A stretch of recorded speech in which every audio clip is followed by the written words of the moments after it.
to Upstage Downstage, with him, Richard Platt, seated in the upper circle. And him, Stephen Rees, typically seated in the cheap seat.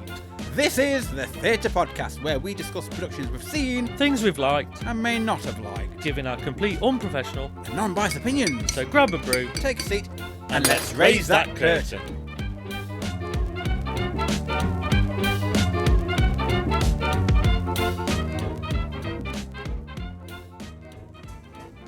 On today's episode, we'll be discussing Miss Saigon. We saw this production at Sheffield Crucible on the 18th of August 2023. Miss Saigon is an epic, daring musical from the creators of Les Miserables, Claude Michel Schoenberg and Alain Boublil. Sheffield Theatre's new production of Cameron Mackintosh's original production is brought to life by Robert Hastie and Anthony Lau.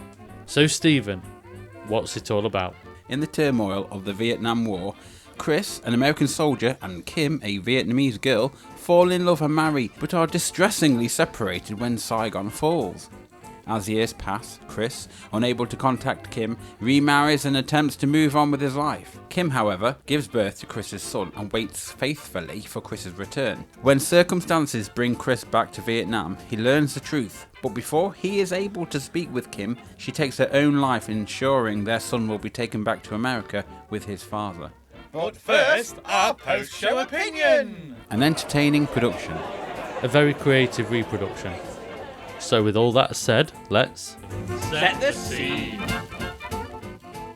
So Stephen, Don't do that. Do not do that. It's been a while. We've had some time off. And I can't remember what the heck we're doing now. who are we? Who is she? Well, all I know is we're doing upstage, downstage. And I don't know if we're downstage or upstage at this moment in Or time. round stage, backstage, front of house, We're under the stage. in the wings, in the bleachers. So, let's... What are the... Oh, it's set the scene, isn't it? That's the first Set the one. scene, Stephen. Set the scene. No, you set it. No, you set it. Set the scene. Set it down. Okay, so as we walked into the auditorium, because we normally do Stealing that, my don't we? line. Yes. It was the Sheffield Crucible, so it was in a thrust. It was around what thrust, wasn't it? The Because Crucible's it doesn't generally go all the way around. thrust in Yeah. design anyway. So we were faced with a whole back wall which had I don't know what it was made out of, but it was It was, for me, it was inspired by the Cheese Grater car park that was just over the road from the theatre. It was all just blocky and it looked like... how do you describe it? With like crates? Yeah, it was... You Well, it could was see more, through it, and they projected stuff onto it. for me, it was like those dividing screens you see in restaurants where they've got, like, you can see through them, but they're there to break up a space, so they're just got a lot of cutouts in the actual wooden panel, really. It reminded me of milk bottle crates Yeah, that you used to be able to get. stacked up high. And there was a TV just on the stage in the far end. Yeah, so stage middle with some staircases, and it was lit all the way around the outside. You show me a picture, but I don't know anything. I can't say anything else. I don't know what it's made out of. And there was a big staircase at the back. Yeah, so That was stairs. and what Metal stairs. Yeah, and in a way, what was projected on the floor space of the stage and the walls was almost television static, just to show that it was just to repeat what was on the telly screen, really, because you didn't see any images as you walked in. It was just more just a visual thing.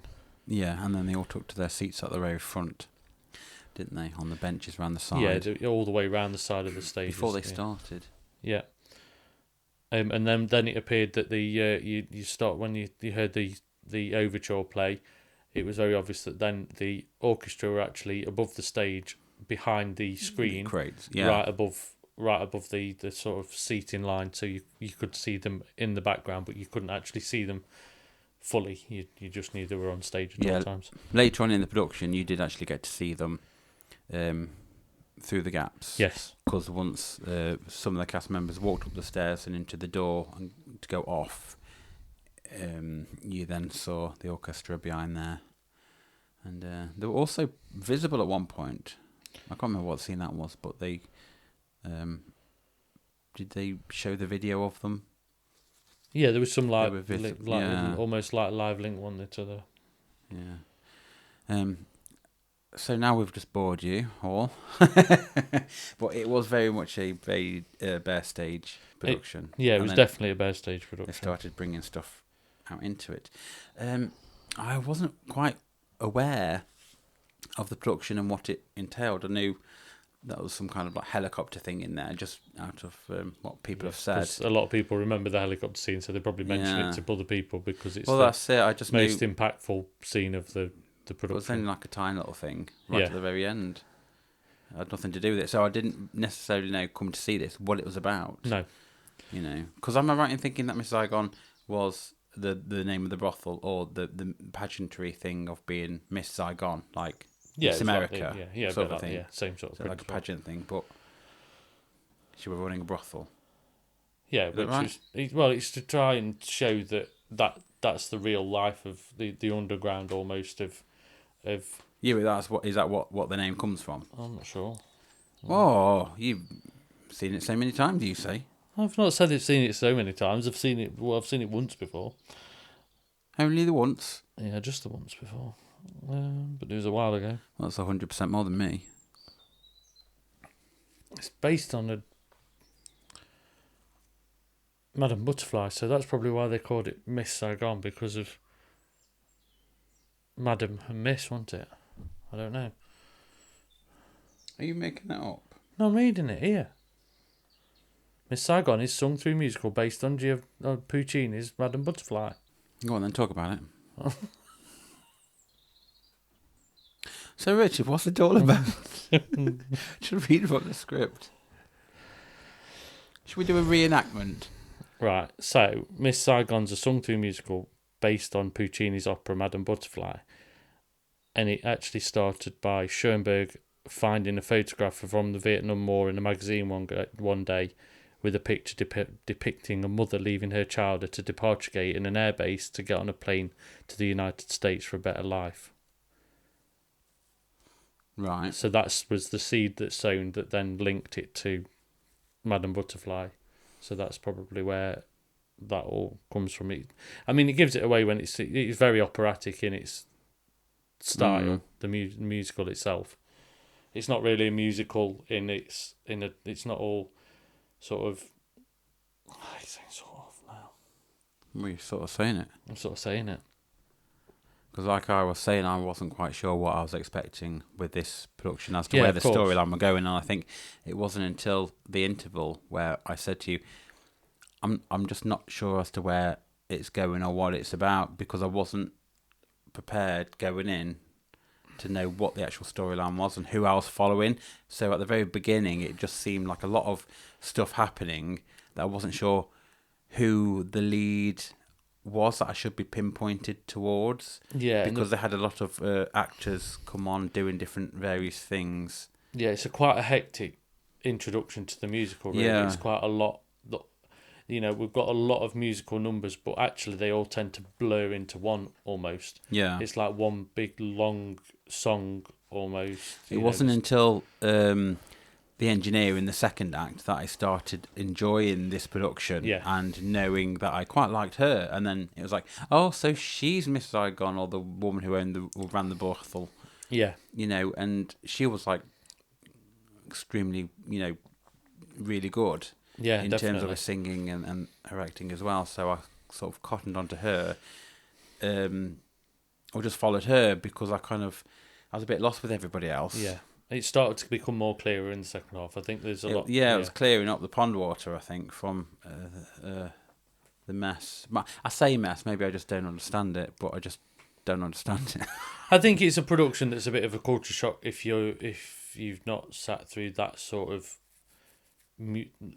opera that's very full on all the time, and you've almost you've almost got to have a storybook with you to talk you through what's happening sometimes, even though it's in English. It's still very difficult to follow. Yes, and I'm wondering sometimes. if it is down to the Crucible that the diction and how they were singing. I couldn't understand necessarily word. I was trying to concentrate on what they were singing, but it just went over my head, a lot of the stuff, because I couldn't work out what they were saying. Yeah. And it's almost like a lot of the musical numbers are very wordy. There's a lot in Yeah. there, and there's a lot to take in straight away very quickly. And it's, if you miss something, you miss Saigon. You know. Oh dear. I see what you did there. See what I did there? Getting desperate for a laugh, weren't you? Yeah, close. Well, don't stop there. Have you finished? Yeah, I don't know. You didn't last long. So, what do we normally talk about now? I've completely forgotten, Oh, it's a set. Oh, as we say, No, yeah. we're still in this. We don't know what we're talking about at the moment. We've talked about the set, haven't we? Well, we've talked about the staging. We're not, but because they bring stuff in, exactly. Yeah, true. Yeah. The rest of it, there was a pool table. Yeah, that they were bringing on, and all those men playing pool around there. Yeah, everything was on wheels. Everything was moved around and brought in from behind the wall at the back, and it was all. I'd say it was all subdued. It all matched the rest of the set, and there was just elements of coloured light or projections that just changed the space to wherever they were in the place. Yeah. And it's weird because when I was viewing it, I was getting a bit, like in my head, a bit confused because this is the same place where we saw The Good Person of Saigon. Yeah. And it had that same feel about almost things being wheeled on. Yeah, and at one point, I was expecting them to sort of slide down the stairs like they were sliding down the sides. In The Good Person, it's only they didn't wheel out like a cigarette machine in this one. Yeah, I mean the projection styles were very similar to Sylvia down in London, which is one of the creatives involved in this did do Sylvia. So it was the projections were very almost graphic. They were very black and white graphic sort of projections of place names, simple sort of words and messages, or just the images of what area they were in. And that also could make it a little bit confusing when you don't actually sort of understand maybe where we were going to until sort of, like you say, second half. I think it helped as a backdrop, but it didn't really give me a clue as to who I should be following. Like who's the lead here? Which storyline is it about? Yeah. I mean, say for example, you watch The Sound of Music, you sort of know you're you're following Maria and the children. Yeah, you exactly. sort of know. You know the main character. Yeah, whereas this one, I had no idea who the main character was. I didn't know what it was necessarily about or what the outcome was supposed to be. It was only necessarily sort of closer to the middle that you realised that the main character was the actually came to sort of light really when you got the child involved and stuff like that, and you started to realise that it's the sort of mechanic and this is it. Exactly. And I thought it was about the American army. I thought they were taking the lead. I thought it was about the guys. I had no idea it was about the younger girl. Yeah, Kim. Yeah. Because really it's Kim's story, but the engineer is just as involved, really, I suppose. Moving on to our next segment, as we say, we're here for the drama. So now we've completely bored everybody by talking about the set that is very little and minimalist. Let's bore everybody about how well we remembered these actors and how well they portrayed their characters. I mean, for me, they were a talented bunch because they never really stopped and they played loads of different characters at all times. Because the production itself has got a lot of different styles. Of 1 minute you've got a Vietnamese army, the next minute you've got American army. They were doing a lot of switching between the two almost. When you say styles, what do you mean? I mean literally. Costumes? Costumes changes. Or... Well, no, I mean it's more the fact that the versatility of acting. You've got to switch between different characters, and some actors were playing certain parts and maybe playing a spoken part in some bits, but then the next minute they were just part of the ensemble. So they weren't all upstaging each other. They were all taking the part where they needed to take the part, rather than overtaking anybody else. That's what I meant, sort of thing. And I felt it was mostly the men that did that. Yes, I can't think back now if any of the women did the that. women pretty much stayed in their characters all the way Yeah. through, really. And maybe that was a decision this time for this production to keep that like that almost, to show strength in those characters because of there's been controversy about how this production has portrayed Vietnam War and stuff like that. So this is that might be a from way a of male dominated viewpoint, perspective. So American. So that's why probably they kept the characters being very strong. But if you think about it, what stories, who's telling the story is their viewpoint of course, as well. definitely. So it would have been written from the perspective of the playwright then. Yeah. Through their lens, I suppose, maybe. I don't know. No. I thought there were some really excellent costumes in this one, to be honest. They all dressed up really well. And I don't know if it was down to the direction necessarily, but just... Is there a movement director as well, maybe? Because they normally have like a movement director or a choreographer. They got a choreographer. Yeah, so a combination of that along with the directing of how they positioned themselves on stage and moved around and sang their songs, it was all very slick. Yeah, definitely. What I'm I trying agree to with say. Ham-fisted, I think. Yeah. It was very. It was. No, not the production. I just mean No. my delivery of actually trying to Yeah. get out what I'm trying to say. Yeah. It was. It was well choreographed, and everybody knew who was doing what, when, and next, and there was because it was a bare stage production. There was a lot of setting up for the next scene as somebody would walk off and the rest of the cast walked off, or some people would stay sat within the room. I noticed that. They prepared a suitcase under the stairs, and I was thinking, when's that going to get used? And then it wasn't until the engineer decided that she's going to leave for America that out came the suitcase, and it was all about her stuff as like years gone by when she was Miss Saigon. And was she like, this is the thing what I asked earlier on, is she Miss Saigon as in like a beauty pageant, like that's who she is? She's Miss Saigon.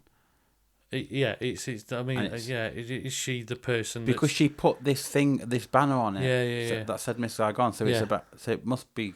It must be but also, she also wanted to escape that world as well. Yeah. She was always striving to leave or... But it did actually say on that thing, Miss Saigon. Did, so she was a Miss Saigon. Yeah. So this is sort of like what confused me about whose storyline this was. Yeah, of course. Because if it's like watching a stage play about Erin Brockovich, but it's nothing to do with Erin Brockovich. Yeah, but, of course. Albert Finney. Yeah. It's like who we're following here. Yeah. My point is, I was a bit confused about that one. But anyway, I get that. In terms of the acting, I thought the engineer...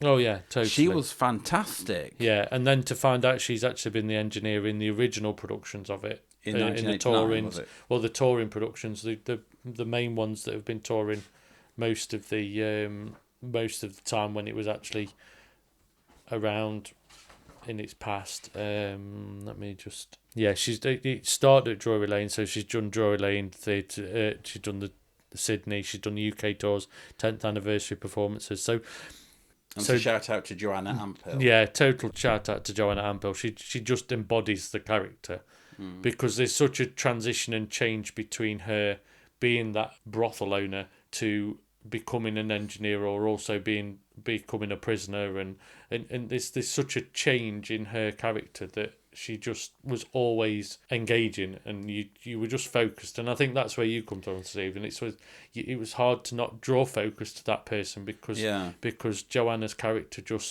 you just felt pulled in by that. And also, she sang a lovely song, and I really like that song. Yeah. What was it called? Do you mean the one where she did... she was on the stairs. Yeah, and she was talking about either leaving or... Yeah. That's what it is. If you want to die in bed. I think that was a song. Yeah. Yeah, it was by the engineer. Yeah. Yeah. So I think that song, If You Want to Die in Bed, that was a brilliant song. How she sung that. There's so much control, so much performance in it. Definitely controlling the voice for that. And it's actually quite and to sing in such an empty space with nothing around you, to be completely She's just on the alone. stairs. Yeah. Yeah, she made full use of that staircase. And I think for me, even though it was the first time watching this, everything about the rest of the show is forgettable apart from the engineer and how she looked and how she sang. I might have been a bit fuzzy on the title of the song, because this isn't like a Book of Mormon. No. You know, how I know every single song there. I knew the plot line, I knew the characters, I knew everything vividly. This is just hazy because it just seemed a bit, not messy in a bad way, but just there wasn't anything special about it. And I think in a way it bombards you with so much that you're And hard you're left to leaving with remember nothing. anything. Yeah, Yeah. there's a certain element of some musicals where you walk out the room and you're like, it was good, but I can't remember the songs, or I didn't pick any out that, because I always look at musicals sometimes where, would I like to learn that song, or would I like to sing it, or is it something that's specific that I really like about it? And if you walk out the room and it's gone. South Pacific, when we saw that, Yeah. I'm gonna wash that dame, that man out of my hair, yeah. and then there's nothing like a dame. Those, I remember those scenes, Yeah. and also when they were putting the lanterns on the circular thing that were going round. I remember that vividly. But do you remember any of those songs? Not the rest Apart of them. from those two. Apart from there's the famous one, but I know it by hearing Yeah, it rather only than when the you hear type. it. Yeah, exactly. I think that was the one when there was on the veranda. But in terms of this one, I don't know it. No. You know, I didn't know Book of Mormon. No, of course not. But instantly, I was singing the songs on the way back. Yeah, of course. I remembered every scene ever since. But this one, it's like, I just don't know it. But isn't it interesting when it's something with a heavy subject that actually maybe it's something we just don't pick up on, in the sense of it's not enjoyable to sing. And I'm not saying it's not entertaining in a performance, but it's maybe something you just don't...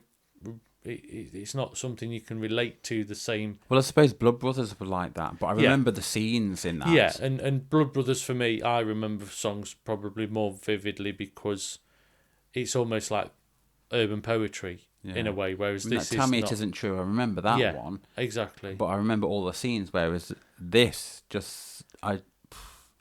Yeah, it's almost like you walk away from it and you almost remember the set and a few bits, but you don't remember it in the same. Which is a shame. It is, yeah. But that's the lasting impression I have of it. Yeah. In a way. So it kind of gave me a bit of a... yeah. I've seen it. I wouldn't see it again. I'm trying to say there's others like this that I've seen. I suppose really the storyline is pretty linear. Yes, it's got some depth in it, but I suppose it doesn't grab you to go, I need to watch it more to learn more about it. You almost get it and that's it. Do you think because they've changed the perspective of it on this one, that it's sort of lost something from the original? In a way, for me, changing the focus. Yeah, I don't know. I mean, I don't know if it's maybe the staging, maybe it's too almost clinical, too empty, because the original version is very staged and there's a lot of scene changes. There's a lot of even the helicopter scene. There's an actual helicopter on stage, and I know that's a bit of cliche. Well, we never had helicopters. No, and this is it. We This just is got a couple of ropes you've got down a from bit the of light a wind bulb. machine and a few and a And that was ladder. good. It was really good, good done. Executed but well. does it seem as epic? See, this You know is what why I mean? this reminds me so much of The Good Person of Saigon, because that bit reminded me of the grabbers Yeah, that of were course. coming Yeah, down. yeah, exactly.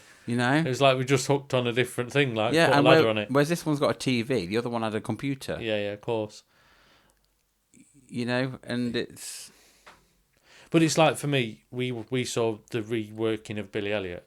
Yeah. And that worked really well. Yeah. And that was pretty much bare stage. Yeah. And that had the impact it needed, whereas this just... That was a good one, that was. Yeah. And that was a bare stage. I can remember that. That was a reinterpretation. That was a musical, wasn't it? Yeah, it was, yeah. I can't remember any songs in that one. No, But I remember scene for scene. Well, ish. From what I gather, you'd probably see that again. Yeah, I would, yeah. Because of how it was done, really. You know. And like these are the same people that did Les Miserables. Yeah. Right. I know a lot of those songs. Yeah. really good cracking songs. Yeah. Yeah. This, it's like no clue. But it's a Yeah, little nothing. bit like the writers of Greatest Showman or the writers of Dear Evan Hansen. They also wrote La La Land. Now, for me, La La Land, you watch that and I can't remember any of the songs. Oh, I've never watched But it. it's a similar thing. It's a similar Yeah. thing where they're almost songs within it, but you don't really take them as anything that is memorable. Unless it's catchy and you can remember it, the rest is just elevator music. For me, it's... It moves the storyline along, but it doesn't actually stand out. Almost. If it's entertaining and do it, Yeah. then you're hitting everything there, aren't you? Yeah, of course. Really. Anyway, we've gone off on... Well, I don't suppose we've gone off too far. We're still talking about the show. Or at least we're comparing it to others that were better. Oh, I don't know what score I'm going to give it. Now, what else do we talk about here for the drama? Acting, don't we? Well, we've done those bits. Any more you want to props. say about the props? We've done the props, haven't we? I was expecting... Well, there was a suitcase under the stairs. I mean, they must have had more props Oh, than that. I know what I want to say. There was a prop failure Oh, in American Dream when the engineer was up the there. guns She had with the money She had the guns. money guns, and they didn't work. And the amount of drag shows I've seen, or the amount of things where I've seen where these money guns never work, Yeah. and she ended up just shaking them above her head because they weren't chucking money out. Yeah. And the amount of times those things just don't work, and it was don't like, work. Don't have them. just don't use it. Do something different. Yeah. Even if all of them would have had a fistful of the Actual money money. and just thrown it up in the air, it would have been better. Yeah. Because it just feels like a bit of a letdown. Yeah, because at least something will work if Yeah, you do at it least. manually. Yeah. Yeah. At least it'll look ready. Yeah, I remember that one. Remember that bit. Moving on to our next segment, as we say, What the tech is this? yeah, as I alluded to earlier, there was in the helicopter scene, it was basically a couple of fan machines, a fan machine, wind machines. Fan machine. It was a wind machine and a ladder and a load of flashing lights, really, Portable and a lot windmill. of. I mean, I would say they reused the soundscape space that they'd got really well to have the helicopter fly in and fly out. It felt like it was flying all around the room rather than just one location. So they Yeah, did that well was with good. the effects in that way.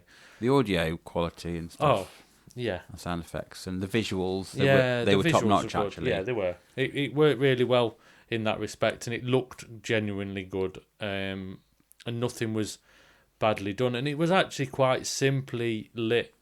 Apart from projections, it was done. There was no all singing or dancing, but it didn't need it because the costumes and everything stood out. Let me just say something here. Yeah, I was going to say it in the previous one about the acting, right? Yeah. But I'll say it here. We had gunshots. we did. Do you approve? Do you To- remember them? Yeah, I do, and they were good to a respect. It probably could have done with a little bit more volume, but I suppose there was. The volume of the gun or the volume of the actor going, Yeah, I'd say more the volume of the gun. I think for me they need to shock, but it was good. I just they were authentic. I just think sometimes for certain aspects he has more impact, and you realise the power. I'll segue here. I did like the way they, once they did die, the actors crying over the body, cried Yes. over a dead space while the actor moved Yeah, around and became a ghost. became ghostly. Yeah. I like that. I as like well. that a lot. Yeah, That was it good. was. It gave more presence. Definitely, it felt more real. Well, they were dead. Yeah, but you felt like there was that. You felt like somebody was still in the room almost, even. Well, they though were. they'd been shot. Yeah, wait. They were there. They were there. They got up, Richard. Wandered off. Yeah. It was very real. Blooming reality. Must have been that fan machine. Fanning the ghosts Fanning the into the ghosts. stage. Into the ether. Centre stage. I also thought it was good having the orchestra Present. present but visible, but you knew they were sort of hidden away. But they were a really good orchestra as well. Cause this It was very handy them playing the musical instruments. It really was. It helped a lot. Top notch for that. 10 out of 10. Yeah, definitely. Anything else you want to mention? Not that I can think of. I think with the whole technical aspect of it worked really well. So there's no great big flaw in the production on that side. It was quite gripping, and it did improve in the second act. Once I kind of cottoned on that I was following this woman with the child and that situation, it started becoming a bit more of a gripping drama, and I was more engaged in it. I suppose as well, from a technical perspective, it was really cleverly done where they got the right level of projections. They used projections really well on the floor spaces, for example, with like different linos or different carpet or different spaces on the floor to create the change in location. So it wasn't just that the projections were at the back; it actually worked on the floor really well. So you used it really well to point out those changes. Well, it was quite effective, wasn't it? Yeah. Now, how did they do that, though, to create the patterns without the patterns going on the actors' They use bodies a lot of themselves? projections. Well, they still do, but the actual light on the bodies, when they have a light on them, it blurs out. I was wondering, is it because when they have the lights shining up at the actor, yeah, it did. that That's takes exactly away it. of Does. the projections? That's exactly it. down? There's a lot of projection mapping as well, because there's a lot more work on that now, where it actually the projections and computer systems pinpoint the areas on stage, so they can play a lot more with things like that. So they can get things. They can have multiple projectors up there to actually fill a space. So there's a lot more work now than there used to be. Interesting. Yeah, but I think that added to it, and I think that's what we're saying about how good it was. It just worked, and sometimes that just working can take a lot of hard work from the technicians, and just to hide all the ability is the best form of production. Really, it just happens, and that's where there's a lot of confidence. Hide all the ability. Yeah, because you just want it to feel faultless, and you don't want to see you don't want to see almost technicians running around. You know that there's confidence in the production. There was one technician I saw. There was, yeah. You saw one. I saw that one as well. Curly-haired person right at the top. She opened the tabs for the actor to come down the ladders. No, it wasn't ladders, it was a rope. Yeah, or was it a bit of both? A bit of rope and a ladder. Rope, it was a rope ladder. Yeah. There we go. Yeah, exactly. It was coming down from your little fan up above. I've only got one fan. And she was still there. They didn't close it off, and she was there. I think what didn't help that was there was actually a light in that room when the door opened. If there was no light, it wouldn't have mattered. That would have been because better. You could see the technician, it was a little bit more visible. And now it's time for Rewind Rewatch. So, Richard, on our Rewind Rewatch, which bit would you like to watch again? I think the American Dream scene, because I like that with the engineer being centre stage. There was a lot of choreography, a lot of work by the whole cast, and I did enjoy that bit. Yeah. I'd like to see the If You Want to Die in Bed scene again. Yeah. Because I really liked that. But then I'd probably also watch that American thing. American Dream one, yeah. Just because I like those. Yeah. Moving on to our final segment, as we say, Call this a show? Now, on a whole, if we're going to call this a show, what's your review on it? I thought it was a good adaptation. Obviously, like I've said, it's a very heavy piece for you to understand instantly, and it may be worth people reading into it before you go and watch it to give you a bit of a head start. But overall I enjoyed it, and I thought it was technically really well done. Overall, I thought it was an adequate production. It was entertaining. It was interesting. It certainly picked up in the second act. Yeah. I'm a bit torn. I feel like I don't particularly want to go and see it again. But then on the flip side, now I've seen it once, do I see it again so I can fully appreciate the first act? Exactly. And I don't know, but am I really that bothered about it? And that's the wonders of theatre. Am I bothered that I want to go and see it again, or is there a new show that I'd rather see that? Exactly. Time is short. So I'm just a bit mixed on this one. So on that bombshell. Yeah, well, great cast, great effort and everything Definitely involved, but I think it's just comes down to the actual theme and the storyline itself. Does it tickle me enough? No, not really. So on that bombshell, let's cut to the scores. So Richard, give me your scores please for Miss Saigon on a scale of 1 to 10, with 10 being escaping for the American dream and 1 being dead in the bed in Bangkok. What's it going to be? Well, I'm going to give it a 7 out of 10. Ooh, straight in the middle. I'm going to give it a little happy 6. Sweet, sexy 6. Because it's a little bit better than middle ground, but not exactly enticing me to go and see it again. It is what it is, people. It is what it is. It is what it is. It is what's. So, what sound effect will you be choosing from the following? A complete train wreck,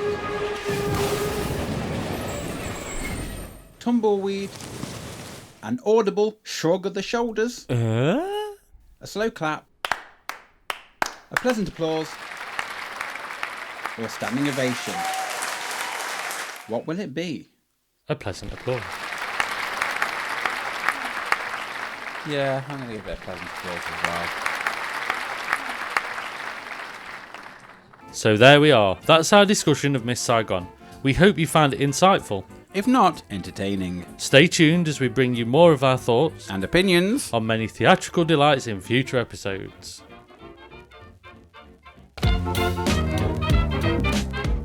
If you'd like to get in touch, email us at upstagedownsstagepod@gmail.com. You can always join in the chat to share with us your views of a production. Also, make sure to follow, share, like and subscribe to all our channels so you get every episode the second it's released. And we hope you join us again for another instalment of Upstage Downstage.